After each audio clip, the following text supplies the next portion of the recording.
Boa tarde a todos, sejam muito bem-vindos a mais um Mesa ao Vivo.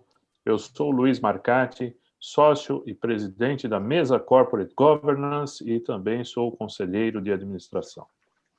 Hoje estaremos aqui debatendo assuntos que nos impactam na atualidade e também no que se projeta para o próximo ano. Estarão comigo, como sempre, Herbert Steinberg, sócio e presidente do Conselho da Mesa Corporate Governance, e o nosso convidado mais do que especial para esse dia, Álvaro de Souza. Álvaro é o chairman do Conselho de Administração do Banco Santander no Brasil, é membro do Conselho de Administração Global do Santander, lá na Espanha, um executivo com uma carreira brilhante do Citigroup na Câmara Americana. Ele também é conselheiro do WWF Internacional e Brasil. Ao longo desta live, nós vamos procurar analisar um pouquinho o momento que nós estamos vivendo, agora vivendo a expectativa de um plano de vacinação e a esperança de que a vacina chegue o mais rápido possível para todos nós, mas vivendo a tal da segunda onda com um aumento dos infectados que a gente tem visto pelo Brasil todo. Somando a isso, no nosso ambiente empresarial, um desempenho de PIB um pouco abaixo do esperado e uma expectativa ainda um tanto nebulosa do que vem pela frente. Por quanto tempo vamos conseguir manter uma atividade crescente para cobrir o que perdemos no início da pandemia? Isso impacta diretamente o desemprego, a perda de renda e a necessidade de atendimento social muito grande. Isso no mundo todo, nós aqui no Brasil não somos diferentes. E vamos aproveitar também toda a experiência, o conhecimento do Álvaro para falar um pouco sobre os impactos, sobre os desafios de se focar na administração para o ESG, para os impactos que uma empresa causa no meio ambiente, na sociedade e na sua governança. Quando a gente olha para as boas práticas de governança, um dos princípios básicos é a responsabilidade corporativa, onde, sem dúvida alguma, tanto empresários como administradores já deveriam estar olhando os impactos que as decisões causam em uma empresa, na sociedade e nas pessoas com quem ela se relaciona. Assim como a própria lei das SA menciona o impacto social das empresas. Então, é um pouco disso que nós vamos discutir ao longo desta live de hoje. Para introduzir e apresentar o Álvaro, vou chamar o Herbert. Boa tarde, Herbert. Bem-vindo. Boa tarde, Luiz. Obrigado. Bem-vindo a todos. É um verdadeiro privilégio poder abrir esta live. Ganhamos um presente nesse final do ano, o Álvaro, com uma agenda tão cheia, ter aquecido e ter arrumado tempo para nos dedicar nessa conversa de hoje. É um marco para nós ter o Álvaro, muito orgulho a quem eu tive o prazer de conviver há alguns anos, trabalhando em 2 lugares, pelo menos, no antigo Crefsul e no Citibank, comandado por ele, e assim ter aprendido muito.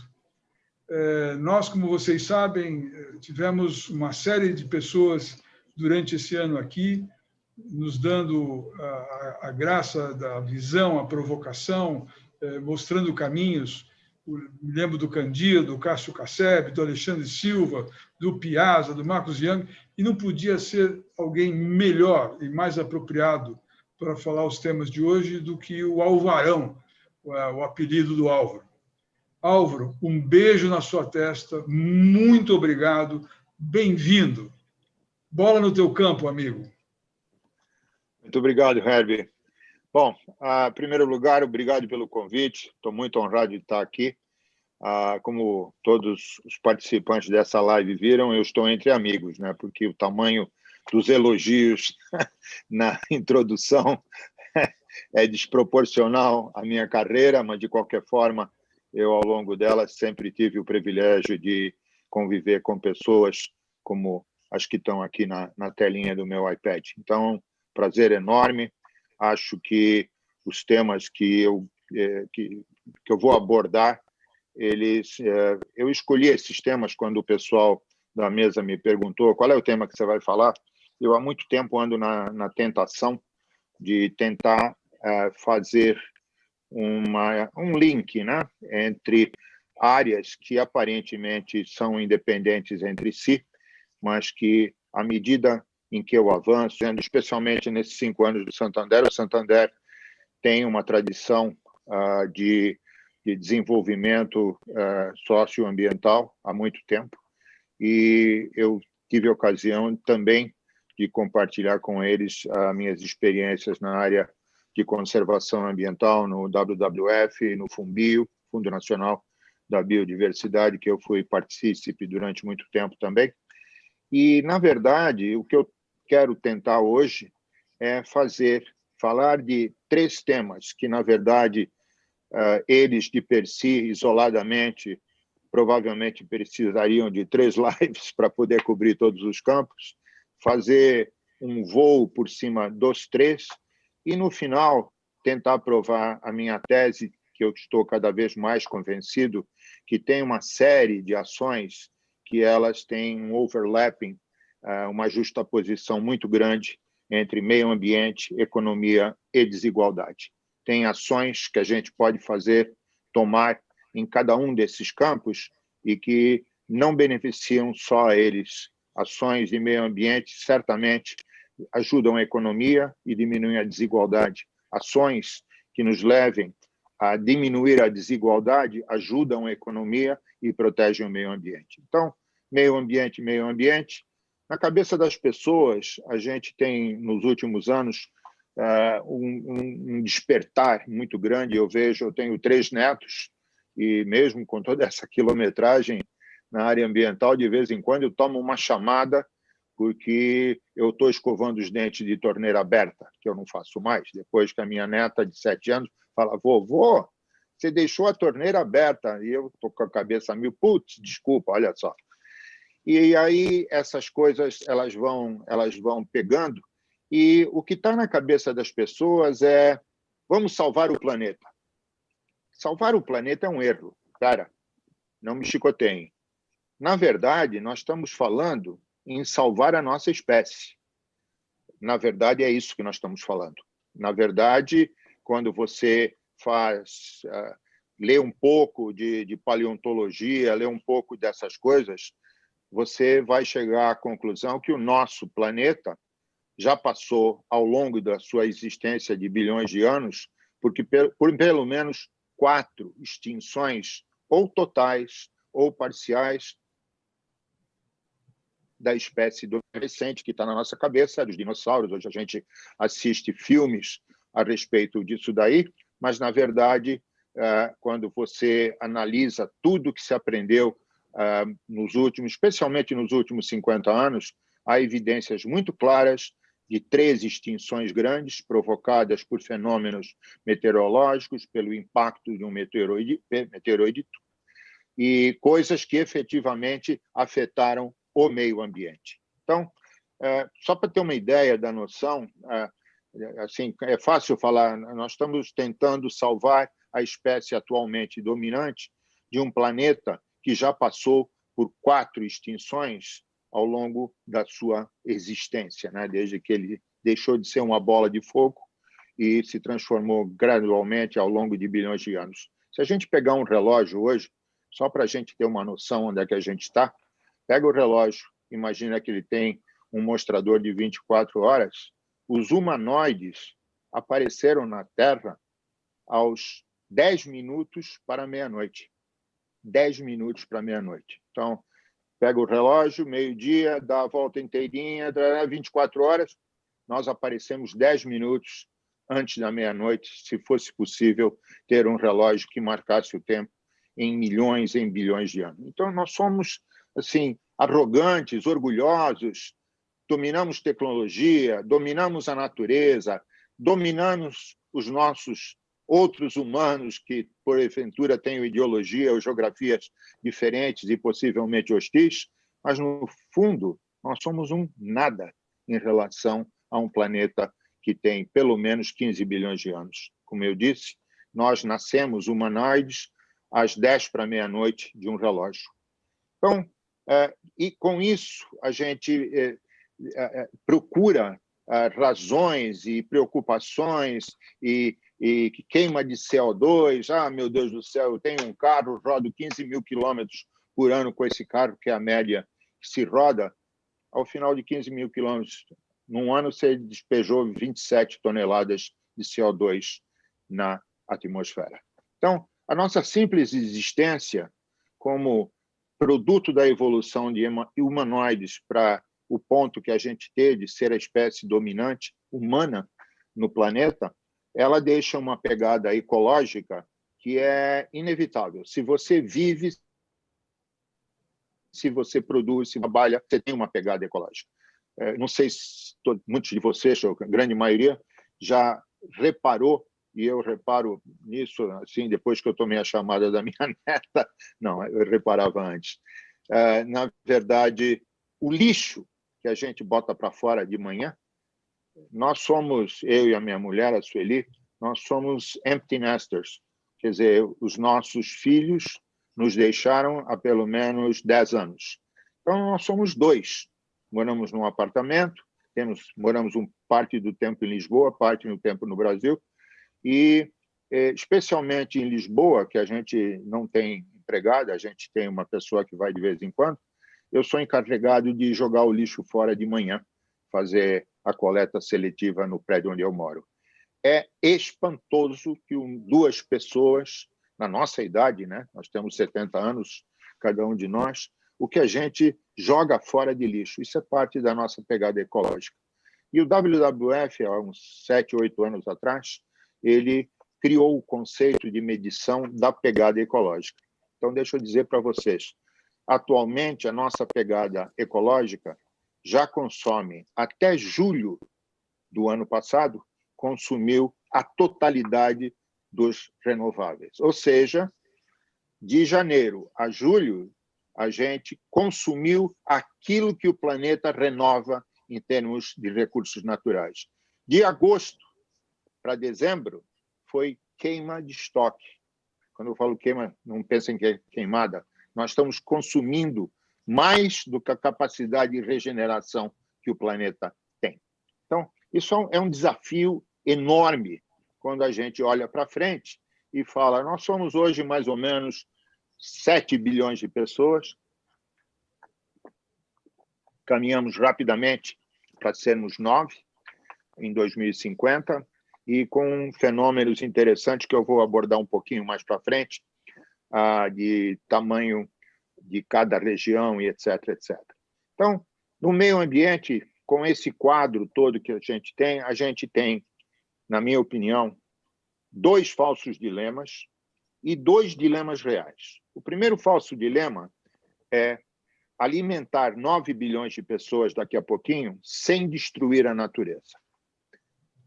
Quer dizer, muita gente acha, especialmente o pessoal mais radical, ele acha que é impossível a gente pular de 7 bilhões para 9 bilhões de pessoas sem começar a consumir os recursos em março.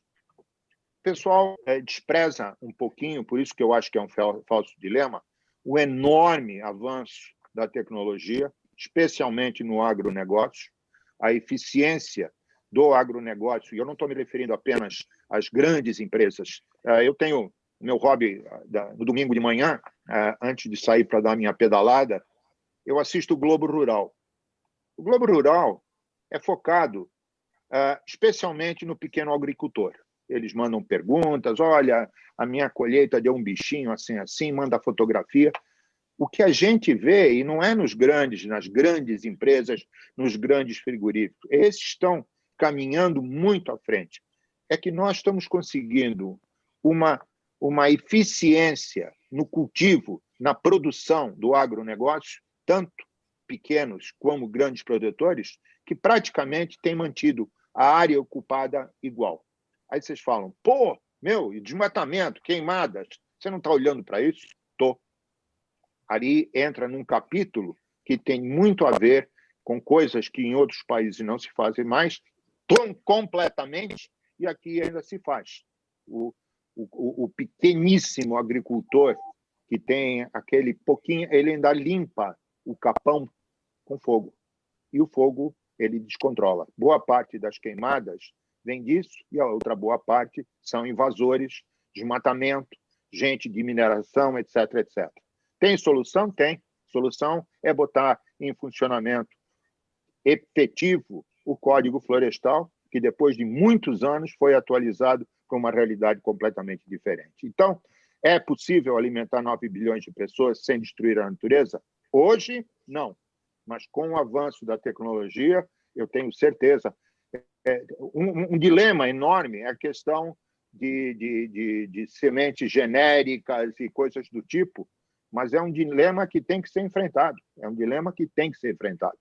Então, esse é o primeiro falso dilema. O segundo falso dilema, que afeta muito economistas, empresários e o pessoal da preservação ambiental, é possível ter desenvolvimento econômico e social e conservar, não é evitar destruir, é conservar a natureza.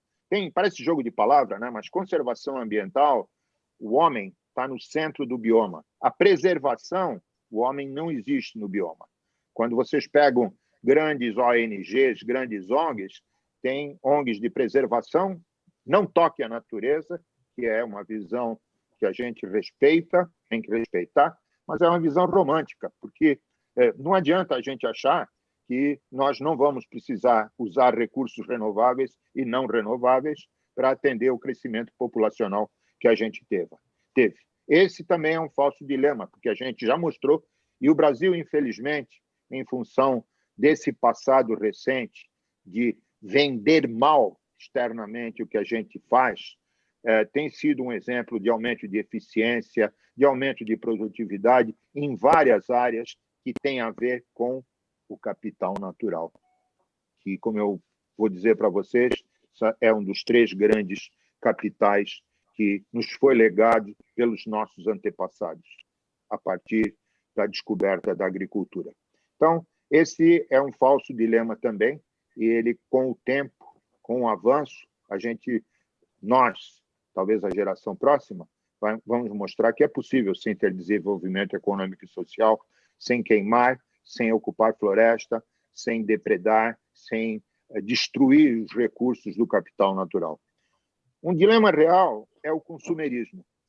O consumerismo causado, ironicamente, pelo bem-estar econômico. Ou seja, as pessoas que estão inseridas no mercado, e não é só aqueles X% que tem 10 vezes X de renda, a aspiração do consumerismo ela está evidente. A gente olha... Hoje saiu uma charge engraçada. Eu gosto de ler no Estado de São Paulo aquele garoto infernal que está nos quadrinhos lá, né? E aí o dele vira para ele: puxa, você está assistindo televisão de novo? Aí o garoto fala: sim, estou assistindo. Aí ele fala assim: é interessante nessa época de Natal que 8 minutos de mensagem e 12 minutos de venda, compra, consuma, destrua, jogue fora. Esse é o problema do consumerismo. Quer dizer, o aspiracional. Por exemplo, vou dar um exemplo assim que para nós ocidentais é difícil de enxergar. A China, ela entrou num processo de abrir gradualmente o seu mercado interno. Se ela despejasse de uma vez os seus 1,5 bilhão de pessoas que vinham da época anterior, da escuridão dos regimes políticos anteriores, o mercado explodia. Eles conseguiram, e isso não seria possível num regime democrático, vamos abrir de cara, fazer isso gradualmente. Eles conseguiram fazer isso gradualmente, e como eu vou dizer daqui a pouco, a China está num duelo hegemônico com os Estados Unidos da maior importância e da maior gravidade. O dilema 2 é melhorar as condições sociais para proteger o meio ambiente. Aí fala, pô, o que tem que ver isso com a outra? Gente, olhem as favelas que estão instaladas aqui ao nosso redor em São Paulo, em cima das nascentes dos rios.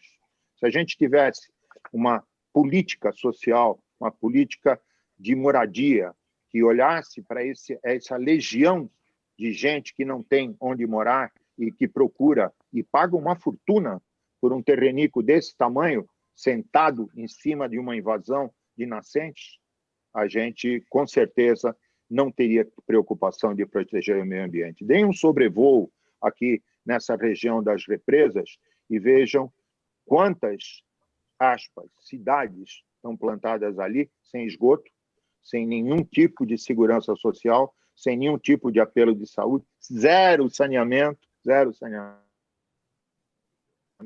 todos eles são despejados nos rios, e os rios que acabam fazendo com que a população de São Paulo use a água de uma forma minimamente segura. Então, na questão do meio ambiente, com essa introdução que quis fazer, a questão é como é que a gente faz para preservar e fazer crescer o estoque de capital natural que nossos antepassados nos legaram, junto com a cultura que a gente tem, junto com língua, junto com valores, com arte. Esse é o legado dos nossos antepassados. Se tem um capital que está muito ameaçado, que está realmente muito ameaçado, é o capital natural do qual nós somos herdeiros.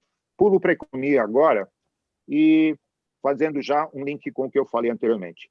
Vejam a caminhada da Revolução Industrial no final do século XVIII, na duração do século XIX, na Inglaterra, predominantemente, foi uma caminhada que levou anos, que houve batalhas trabalhistas. Até hoje, um dos partidos principais na Inglaterra é o Partido Trabalhista, que vem daquele tempo, e os conservadores, e assim por diante. E vejam a comparação dessa jornada da Revolução Industrial com o voo supersônico da Revolução Tecnológica que nós estamos vivendo. Dá uma olhadinha nisso. É outro relógio igual ao relógio da Terra. Talvez a Revolução Industrial tivesse das 7 da manhã à meia-noite, e o que a gente observou nos últimos 15, 20 anos em termos de tecnologia é uma coisa impressionante. Bom, nós estamos aqui no meio da pandemia, conversando num grupo de não sei quantas pessoas, separados por uma distância enorme, olhando-nos na telinha. Isso é bom, mas a alternativa era nada. A alternativa, se não tivesse a tecnologia que a gente tem, não estaria nem fazendo isso. Então, de fato, a comparação da caminhada da Revolução Industrial com o voo supersônico da tecnologia causou na economia uma série de coisas que hoje começam a ser percebidas pelos bons economistas. Por exemplo, liberação de capital que estava investido em máquinas, em produção, em estoque, grandes armazéns para suprir a demanda que viria, capital imobilizado. Hoje, com todas essas técnicas que existem de delivery do produto diretamente ao consumidor, sem passar por intermediários, você acompanha a evolução do produto na tua telinha. Comprei isso daqui, eu vou lá, olho o canhotinho, qual é o número, eu sei exatamente onde ele está. Isso liberou liquidez. Dizer daqui um problema que nas primeiras caminhadas e nas últimas da Revolução Industrial era um problema, falta de liquidez, hoje é o principal problema da economia, do contrário, excesso de liquidez. Esse excesso de liquidez, eu vou ao longo da minha carreira em banco, né, no mercado financeiro, teve um momento, eu era responsável pela área de mercado de capitais do Citi, em Nova York, e todo mundo olhava com muita atenção para os agregados monetários. Hoje nem se fala disso. Agregados monetários, M1, M2, M3, M4, em função de critérios de liquidez da moeda, de títulos públicos, de títulos privados, etc, etc. E, lidando no mercado de capitais, sempre a gente queria saber, quanto que a gente fez de mercado de capitais, qual foi o nosso market share desse ano?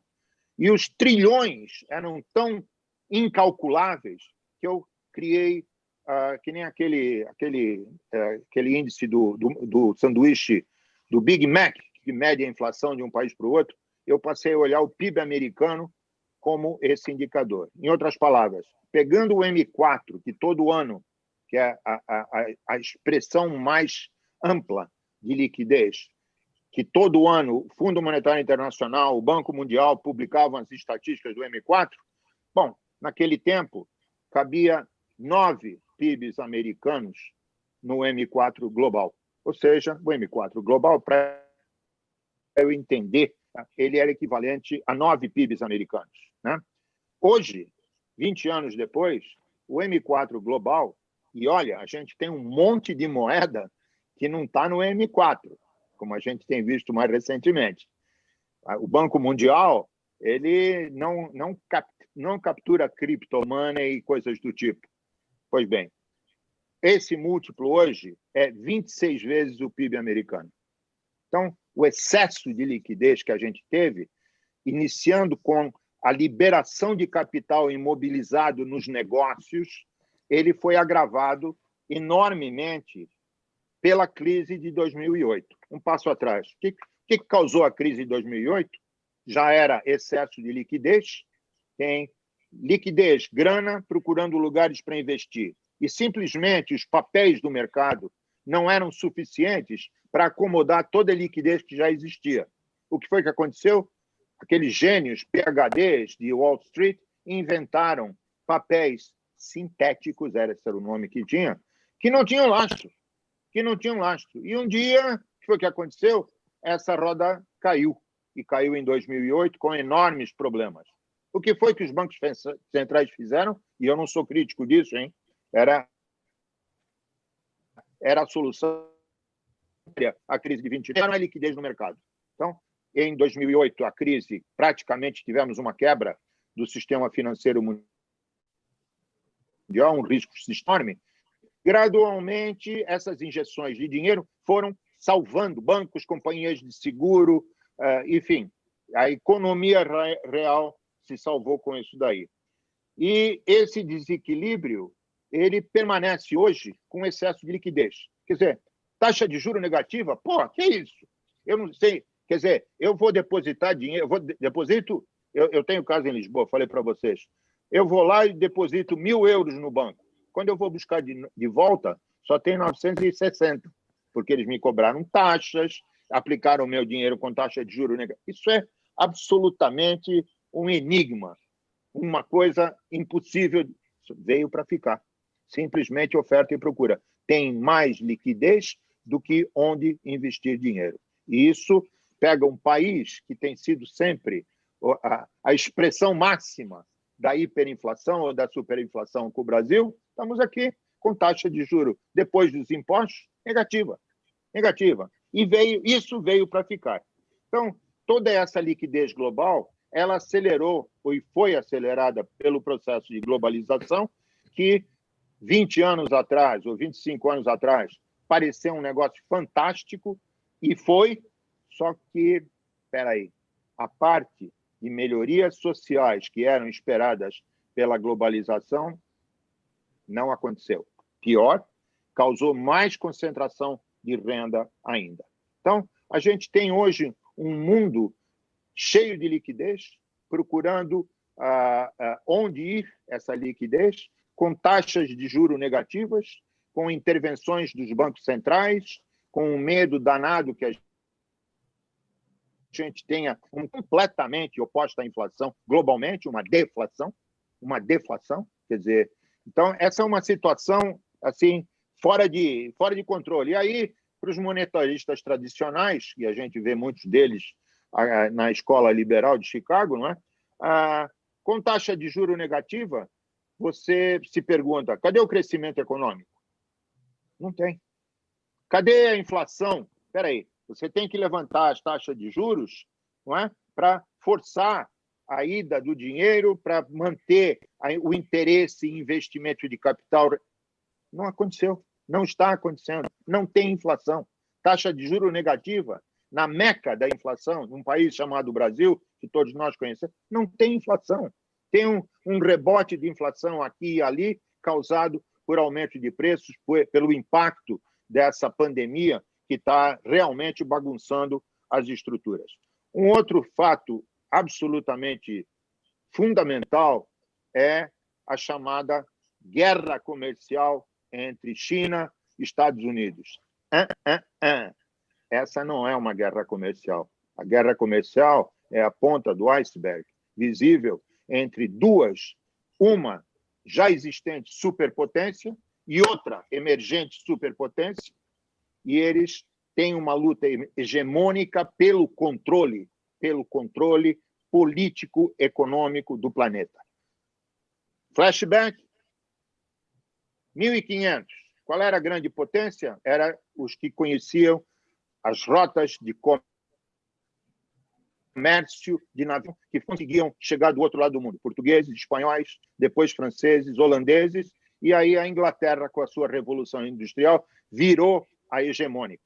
Virou realmente o Reino Unido, o United Kingdom, virou a grande potência mundial, dona do comércio, dona de navios de guerra, etc, etc. Aí vem os americanos, assumem essa hegemonia. A gente tem uma situação que ela não é uma guerra comercial, insisto, é a ponta do iceberg, tem uma luta hegemônica pelo controle sociopolítico do globo. É isso que está se passando. E, por último, para complicar ainda um pouco mais e nos dar também algumas oportunidades, a influência do populismo, da polarização e da autocracia na classe política e, por consequência, nas políticas econômicas. Então, a gente tem essa fotografia de meio ambiente que eu dei e a parte econômica. E aí vem o capítulo de desigualdade. Brutal concentração de riqueza, não é de renda, é de riqueza. Não é um absurdo dizer que 10% da população mundial tem 90% da riqueza, não da renda. Não é também absurdo dizer que boa parte dessa riqueza está em valor de mercado de participações acionárias nas grandes companhias, nas big techs, etc, etc. E isso num estalar de dedos, por exemplo, regulatório. A gente começa a ver as autoridades de concorrência na Europa, nos Estados Unidos, questionando o poder dessas super empresas de tecnologia. O impacto demográfico, quer dizer, a questão do hoje e do amanhã. Hoje, a gente tem, por exemplo, um país como o Brasil, ainda tem o chamado bônus demográfico, que a gente tem naquela pirâmide, né? Tem uma barriga gordinha, que é o pessoal que está na faixa dos 25 aos 35, aos 40. Rapidamente, essa barriga gordinha vai fazer assim. Esse é um dos dilemas que a gente tem e que aponta para uma das grandes riquezas potenciais que a gente tem no Brasil e em outros países emergentes. Finalmente, para acoplar nisso, taxa de natalidade caindo, com exceção de países super subdesenvolvidos, África, por exemplo, e taxa de mortalidade subindo. Então, isso imediatamente nos leva à obsolescência dos modelos de previdência e saúde. Imediatamente. Quer dizer, estão falidos? Não estão falidos. Eles estão obsoletos. Já não conversam mais com a realidade econômica e demográfica que a gente está vivendo. A questão também, na parte de desigualdade, o dilema, que é um dilema real entre assistencialismo e geração de emprego. Quer dizer, a gente assistiu aqui no Brasil, em função da pandemia, essa ajuda de R$600, depois 300, etc, etc. A economia hoje, por trimestre, é 7%. Aí, dentro do negativismo que a gente tem vivido, as manchetes hoje, tanto em mídia impressa como mídia social, é crescimento de 7%, mas os analistas esperavam mais. Gente, nós estávamos esperando, primeiros números que surgiram em março, abril, era de uma perda de PIB de 15%. Lembram disso? 15%. Quer dizer, o que houve aqui? Houve aqui que a gente botou, certo ou errado, não vou entrar na discussão, era inevitável, tinha que fazer, a gente colocou na mão do povo, daquele pessoal que está na linha divisória entre estar no mercado de consumo e não estar no mercado de consumo, a gente botou saiu o número outro dia, 5 anos de Bolsa Família na mão desse pessoal em 7 meses. Então, esse pessoal movimentou a economia, foi consumir, foi comprar aquela coisinha que estava faltando em casa, não é só comida, não. Então, vocês veem o poder disso. Eu até, às vezes, me questiono, olhando esses números, até que ponto ajudar só as empresas, como tem sido a cartilha econômica atual, gera os dividendos que a gente observou nisso daqui. Quer dizer, estou com bruta média de 2021, nem tanto, porque as vacinas vêm aí. A gente pode estar atrasado em distribuição, etc., etc., mas as vacinas vêm aí. No entanto, sem essa ajuda que foi dada para essa população, a gente não vai ter um 2021 com essa taxa de crescimento, nem perto disso, a não ser que essa ajuda seja, de alguma forma, prorrogada, menor ou equivalente, ou coisa que o valha. Mas a gente tem um problema da velha política monetária, que é a questão do orçamento, da dívida, chegando a 100% do PIB. Então, esse é o quadro que a gente tem. Agravando a desigualdade, a gente observa, especialmente nos países dos Estados Unidos, os fluxos de imigração, trazendo gente de países com grandes problemas políticos, econômicos, sociais, e essa força, ela se transformada em capacidade de trabalho, ela pode salvar a Europa. Desculpa. Salvar a Europa. A Europa é um dos países, é uma das regiões, melhor dizendo, que mais sofre com o envelhecimento da população, com o número de pessoas entrando no mercado de trabalho, e, se fosse possível, eu espero de alguma forma seja, organizar essa imigração de forma a transformá-los de delinquentes e marginalizados e desiguais em força de mercado de trabalho e de consumo, eu acho que é a esperança que a Europa tem. Finalmente, a tragédia africana. É a expressão máxima da desigualdade, não entre eles, aquilo é uma tragédia. Nós ocidentais, quer dizer, só para lembrar, os primeiros humanoides apareceram na África. É o nosso berço, né? Quer dizer, na minha vida no Citibank, a gente tinha operações na África e a gente aquilo assim, nós todos temos nos nossos países, especialmente em desenvolvimento, pequenas Áfricas aqui dentro,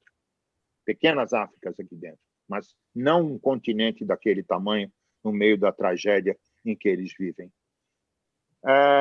Finalmente, um dado que é muito evidente, a obsolescência dos modelos democráticos.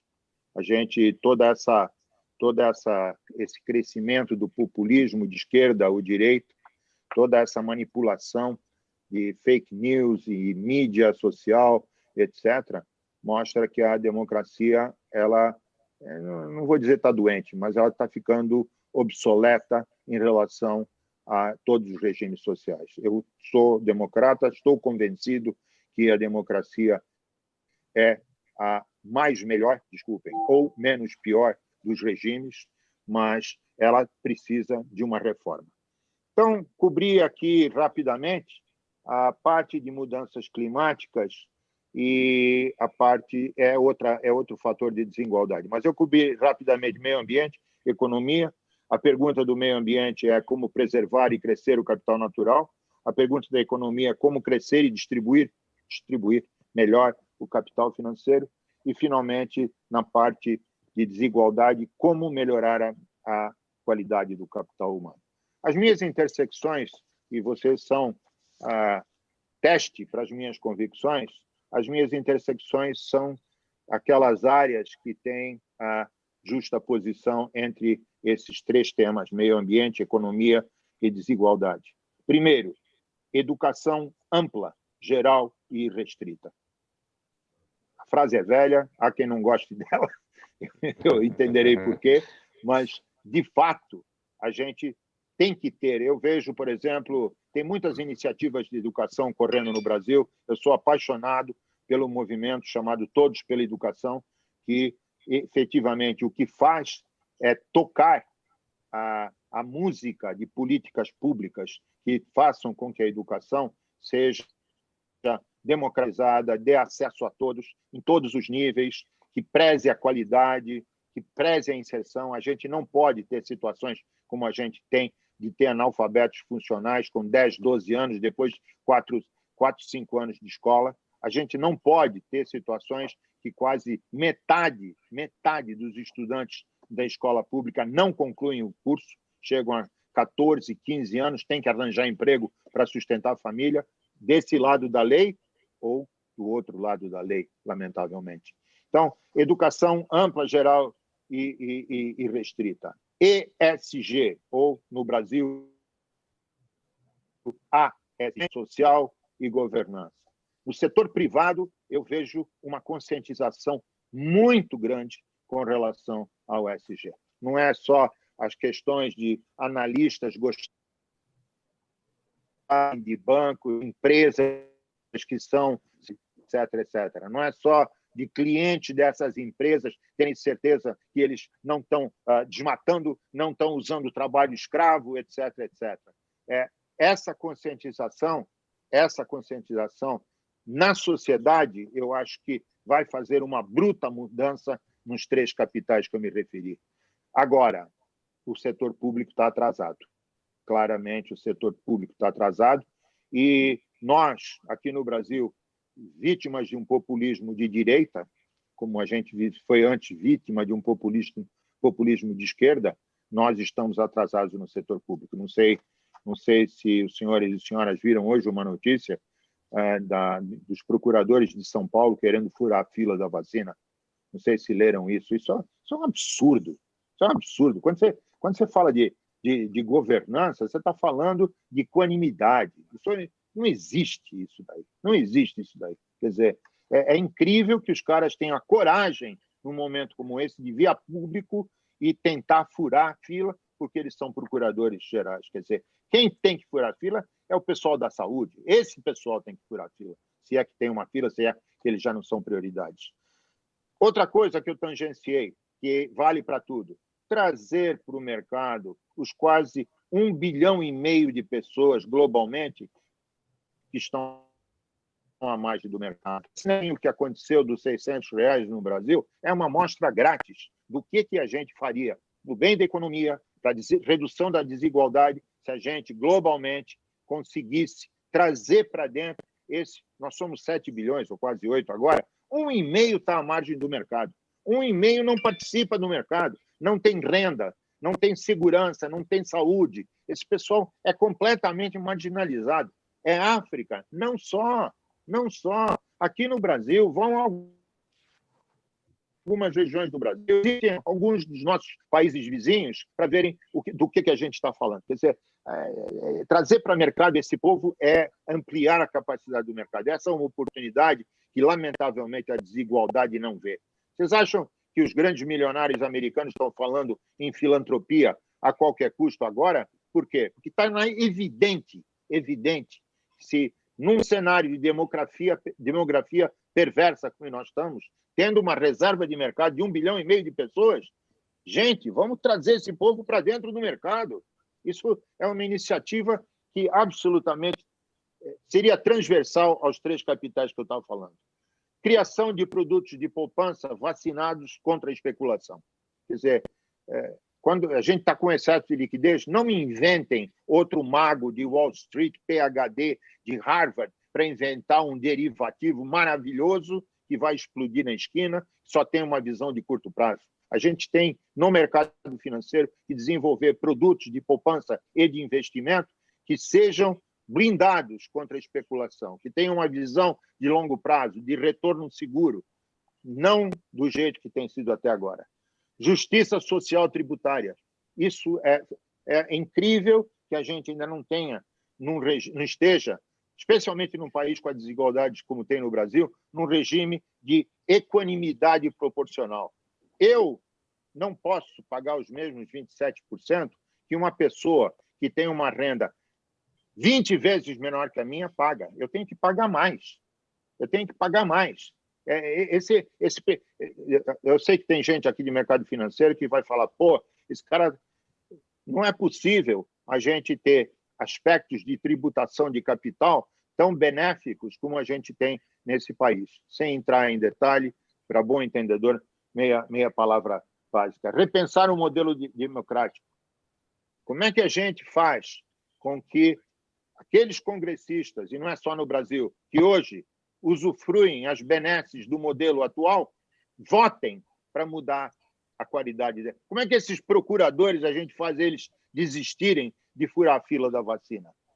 Multilateralismo nas relações internacionais. A gente tem que ser um mercado só, aberto, com todas as proteções, com todas as questões de tarifárias que não destruam as empresas locais, mas a gente tem... Não adianta ser Trump, não adianta ser Bolsonaro, também não adianta concentrar, que o Lula concentrou, em países muito mais pobres que a gente. Não adianta. Isso não produz nada. E, finalmente, por último, eu dou o maior valor para isso, diversidade como instrumento da melhora da desigualdade.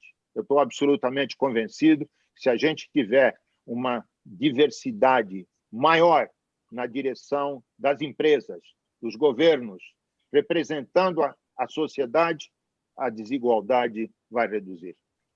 Herbie, Luiz, desculpem, era para falar meia hora, falei 40 minutos. Sorry, abro para perguntas. Álvaro, vou dar tempo de você respirar, mas você teve um discurso, por favor, desconta a qualificação. Eu estou tentando, de forma antropológica, de fora, olhar o teu discurso. Ele foi crescendo à medida que você foi falando, de uma visão técnica dos 3 temas para uma conversa. Não tem puxa-saquismo aqui. Uma conversa de estadista. Uma coisa impressionante. Você falou de China, falou de África, falou de uso da liquidez, falou de democracia, falou de ambiente, tudo conectado. E vindo de um banqueiro, porque eu te conheço como banqueiro, além do ser humano, você é um banqueiro em diversos bancos. Eu te vi no Crefsul, eu te vi no ABC Roma, eu te vi no Citi das Antigas, no Citi das Novas, eu te vi nos Estados Unidos, na Ásia, na Suíça, no Brasil, na América Latina, em diferentes business. Você em mercado de capitais, você em consumo, você em corporate, liderando administrativamente, botando a cara como presidente de um banco, você carregando pasta do John Reed, presidente mundial do Citi à época, você hoje no Santander, um banco diferente, de cultura diferente. Então, eu estou absolutamente impactado, é o termo, mas porque sua fala não tem puxa-saquismo, foi isso. E eu quero fazer perguntas muito filtradas, muito pontuais, que são menores do que tudo que você trouxe, que dá assunto não para 2 lives, dá assunto para conversa de 10 PQMs, conversa que é uma reunião que a gente tem mensal, conversa de 10 lives dessas, assim por diante. Da Roda Viva, dá o que você quiser. China, de fato, nessa busca do hegemônico, Estados Unidos e China, está sendo confundida como uma política de Estado contra o Trump reagindo a isso.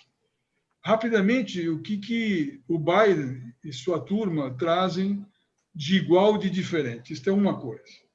Por acidente de profissão, eu tenho ido muito à África, essa África que você fala, e noto, além de tudo que você já falou, não vou repetir, o domínio, a invasão da África por chineses. Não é uma crítica, é um fato. Ou seja, se você vai olhar construção, infraestrutura, banking, mão de obra, projetos, eles chegam de container, né?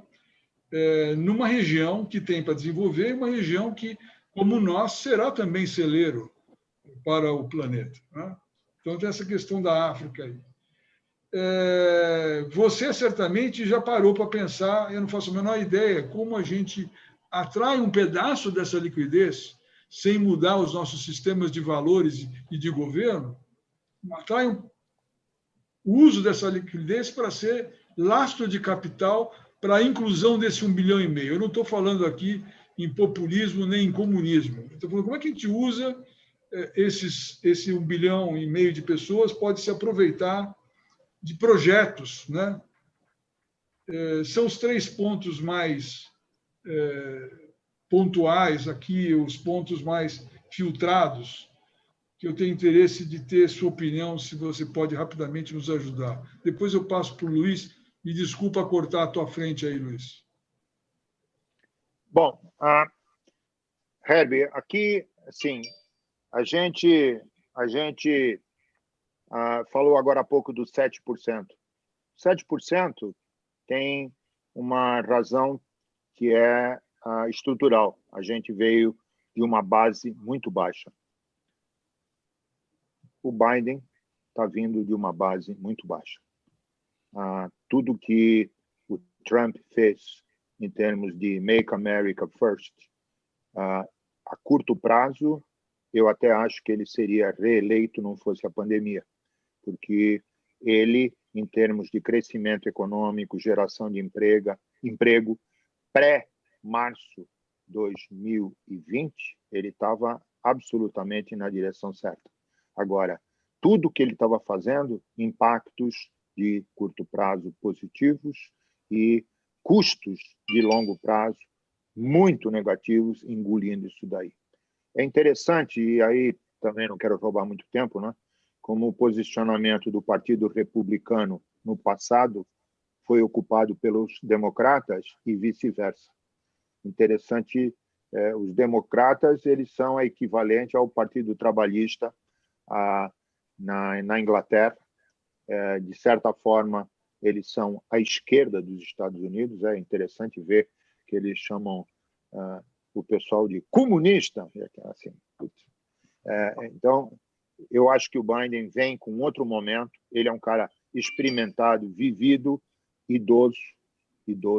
É um cara que não sei se ele tem energia para fazer a reconstrução da visão de longo prazo, que maldição do segundo mandato, o Obama tinha no primeiro. Eu era absolutamente macaca de auditório do Obama no primeiro mandato.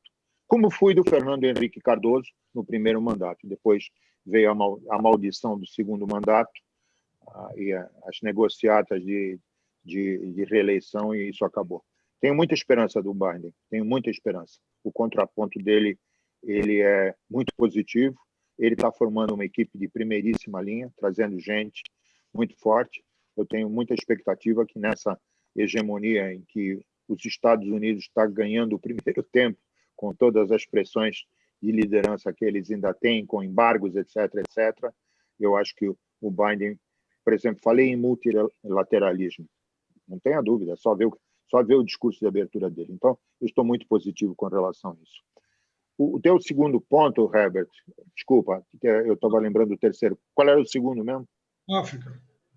África é a África e as pequenas Áfricas que a gente tem aqui dentro de casa.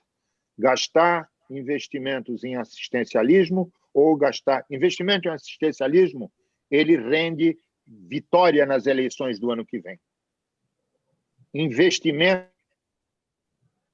na geração de produto gera vitória nas eleições da segunda vez. Esse é o grande dilema que a gente tem até empresarialmente, de entregar resultado de curto e assegurar que o resultado de longo prazo é sustentável.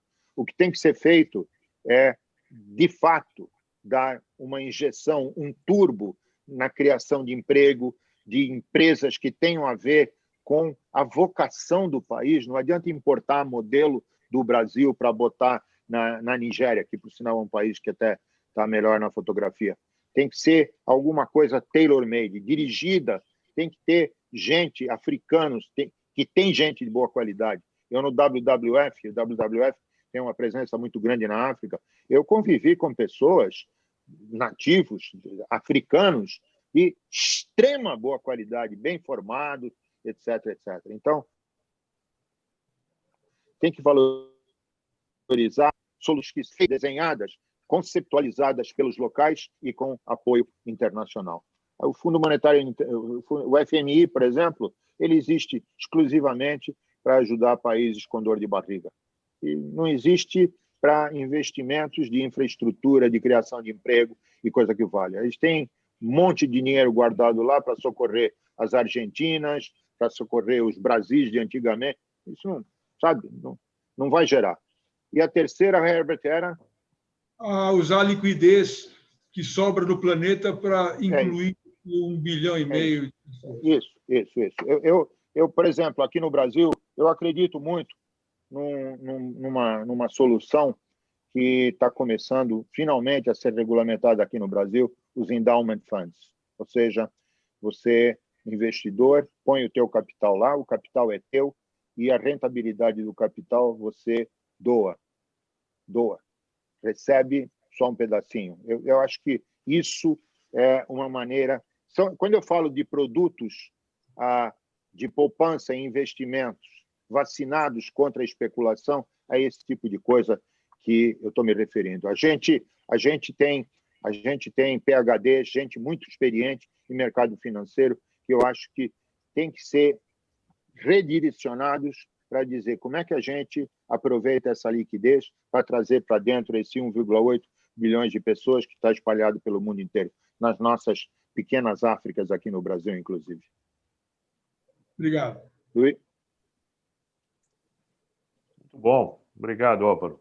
Eu vou tentar juntar duas perguntas aqui da audiência, mais uma minha, numa só, tá? A Sandra Capel nos pergunta se o auxílio emergencial, nesse momento, tinha que acontecer, mas não existe o perigo de se criar uma acomodação, tanto para quem recebe quanto para quem doa? Aí o Silvio Carvalho pergunta como encaminhar uma solução para o desemprego. E eu só quero complementar com uma citação que eu me lembrei do Yuval Harari, naquele livro dele, 21 lições para o século XXI, em que ele fala que o desafio social mais importante que a gente deve ter em breve não é apenas o do desemprego, mas a da insignificância do trabalhador. Empacotei os três para você. Mas a combinação dos três, para eu não gastar muito tempo, vamos lá. A parte de emprego versus assistencialismo que eu tangenciei na minha fala, Luiz, você vê, a gente tem no Brasil um governo absolutamente sem capacidade de investimento. Você olha na composição do nosso orçamento, sobra 5%, 7% no ano anterior de capacidade de investimento. Quem tem capacidade de investimento é o setor privado e investidor estrangeiro que tem entrado aqui para comprar empresas já existentes, como foi no passado, e que, de fato, gera pouco acréscimo de capital. Então, a recuperação da capacidade de investimento do governo, ela é absolutamente primordial para isso daí. E essa capacidade de investimento do governo, ela se restaura com a questão das reformas políticas, né? A gente tem esse Congresso que legisla em causa própria, se protege, voto distrital é uma questão distante, quer dizer, a gente tem que ter uma representatividade distinta entre estados maiores e estados menores em termos de população, não o temos, a representatividade de Congresso e Senado é igual. Então, essa parte é a parte, pelo jeito, essa live está dando... E a gente tem realmente um desafio político disso daí. Quer dizer, restaurar, assim, direto ao ponto, Luiz, restaurar a capacidade de investimento do Estado brasileiro, não é do governo, é do Estado brasileiro, ela significa reduzir dramaticamente o custeio, o dinheiro que a gente gasta em custeio. Isso começa por uma reforma administrativa, começa por uma reforma fiscal, tem muitas coisas. É assim, quando você procura os diagnósticos, eu faço parte de um ou dois grupos aí, recentemente me aproximei do CDPP, que é um think tank de extrema qualidade, e todo mundo sabe qual é o diagnóstico, todo mundo sabe qual é o remédio. E todo mundo bate na porta do Congresso e quebra a cara. Esse impasse, e aí vem, às vezes, as Cassandras dizendo não dá para fazer isso dentro de uma democracia. Nós temos que achar um jeito de fazer isso dentro de uma democracia. Se a gente quer uma sociedade diversa, que reduza a desigualdade, a gente tem que dar voz a esses representantes dessa diversidade se manifestarem. Nós não somos a China, que tem um regime que consegue botar dentro do mercado de consumo a conta-gota centenas de milhares de pessoas que estavam completamente... A China, que eu conheci a primeira vez, você tinha um cartão de alimentação, você só podia ir no supermercado na sua província. Vai para Pequim com aquele cartão, você morre de fome. Quer dizer, impedindo as pessoas de se locomoverem para outros mercados. Então, isso não dá para a cultura ocidental, para a cultura democrática que a gente tem. Eu até acho que a China gradualmente caminhará para um tipo diferente de democracia. Mas o nosso problema não é diagnóstico, o nosso problema não é portfólio de soluções. Nosso problema é implementar essas soluções. E aí passa por uma reforma do Estado. Quando eu falo reforma do Estado, é reforma do Congresso, reforma do Executivo, reforma do Legislativo e do Judiciário. Execução é sempre a chave, né? Aqui, Luiz, pode olhar, todas as pessoas que têm uma visão mais ampla dos problemas brasileiros, que escrevem, etc., todas elas batem sempre no poder público, no Estado, no tamanho do Estado. Então, fala com um cara como Salim Matter, como a gente, num desses grupos, teve a oportunidade de falar. Pô, cara, sabe, é Dom Quixote contra os moinhos de vento. É um negócio, uma coisa impressionante. Impressionante. Imagino. E você ainda citou educação ampla, e a gente vê um país pobre como o nosso, de sociedade necessitada como o nosso. Você falou, o estudante abandona a escola com 14, 15 anos, mas, por outro lado, para ele ter uma profissão, ele tem que ir até 22, 24 anos. Quer dizer, você não tem um programa que forme profissionais nessa faixa de 14 a 17, não é? Tem, Luiz, tem sim. Não, eu estou falando no âmbito nacional, né? No âmbito nacional tem um programa, sim. Uhum.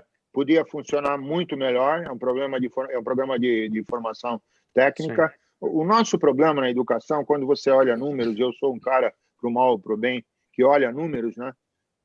Não falta recurso para a educação. Uhum. Não falta inserção de estudantes no sistema educacional. O problema é que a qualidade é ruim. O problema é que a qualidade da educação é ruim. Quer dizer, quando você fala, você tem garotos que são analfabetos funcionais depois de 4, 5 anos de escola, eles estão todos na estatística que estão na escola. Está na escola. Quer dizer, não tem... esse negócio de... por exemplo, no Todos pela Educação, a gente teve um debate sobre a aprovação automática, né? E aí o pessoal, gente como eu, fala, porra, cara, se você não estuda, se você não tem competência, cara, você toma pau mesmo. E aí o pessoal do outro lado fala assim, se você dá pau no aluno, ele não volta o ano que vem. Ele abandona a escola. Quer dizer, chega em casa, uma família normalmente bem, ela fala, bom, tomou pau na escola? Vai trabalhar. Outras, desestruturadas, tiram o filho da escola, porque ele não quer estudar, não quer nada, e o garoto acaba desencaminhado. Então, é assim, né? Você vê como é que as coisas... A minha vida toda, eu sempre fui meritocrata total. O Herbie, que foi meu diretor de recursos humanos, que o diga. Porra, cara, você não é bom, você não trabalhou, você não suou, cara, não tem lugar para ti aqui. Só que Quando a Priscila, que é a diretora do Todos pela Educação, falou, Alvarão, a realidade não é essa. Eu falei, pô, qual é a realidade? A realidade é que o garoto que toma pau na escola, ele não volta para a escola. A família põe uma pressão nele para dizer, você está perdendo tempo, você não quer estudar? Não estuda, então, vai trabalhar. Então, é muito complexo, é muito complexo. Mas solucionar a educação, quer dizer, ter uma educação de bom nível, ter uma educação de boa qualidade, é chave para essas intersecções a que eu me referi. Eu vou fazer mais uma pergunta da audiência. O Guilherme Pena nos pergunta, ele pede para você falar um pouco com a tua vivência e expertise em ESG, qual a melhor estratégia de convencimento para as empresas aderirem a essa causa de fato, e não apenas de forma marqueteira? Como eu falei, eu vejo uma tendência muito grande de adesão agora, porque essa ficha caiu, viu, Luiz? Essa ficha do ASG caiu ruidosamente. Quer dizer, você começa a ter histórias, por exemplo, risco reputacional de má prática da ASG liquida uma empresa. A gente teve situações recentes que saíram no jornal de empresa... Não preciso ir longe. Pega o Carrefour. Sim. O Carrefour. Sim. Eles têm culpa no cartório? Não sei. Não sei. Não sou capaz. O rapaz lá, coitado, que foi assassinado, tinha folha corrida na polícia? Tinha. E daí? E daí?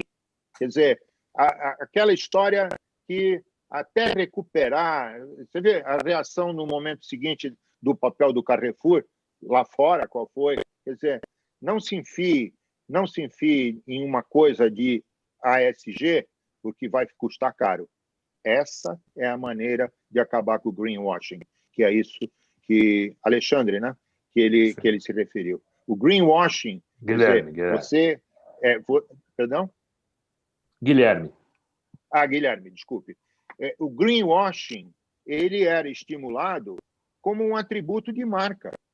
Quer dizer, hoje aquilo não era importante. Eu sou verde.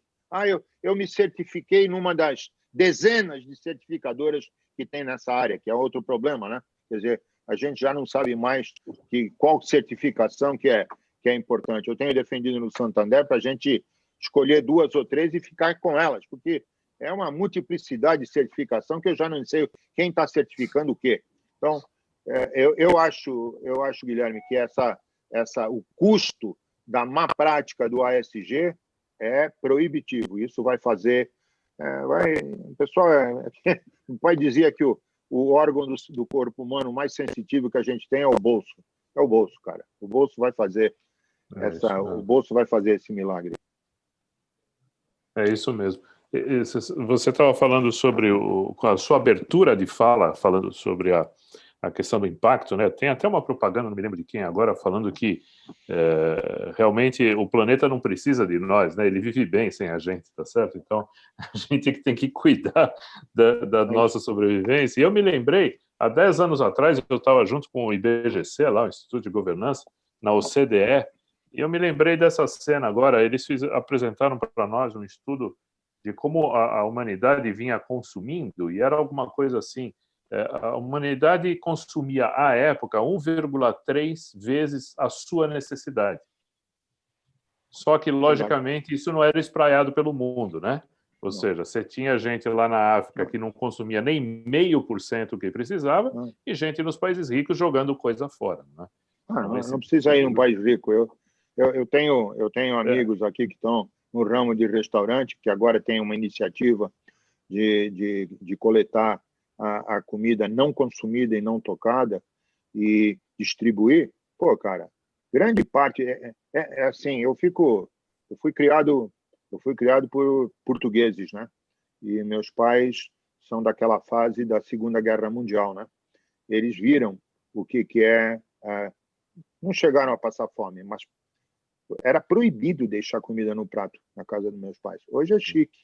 Eu vou deixar aqui metade do prato, só para mostrar que eu sou bem educado.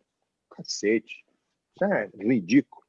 Ridículo. Quer dizer, você fala com esse rapaz aqui, é meu vizinho até.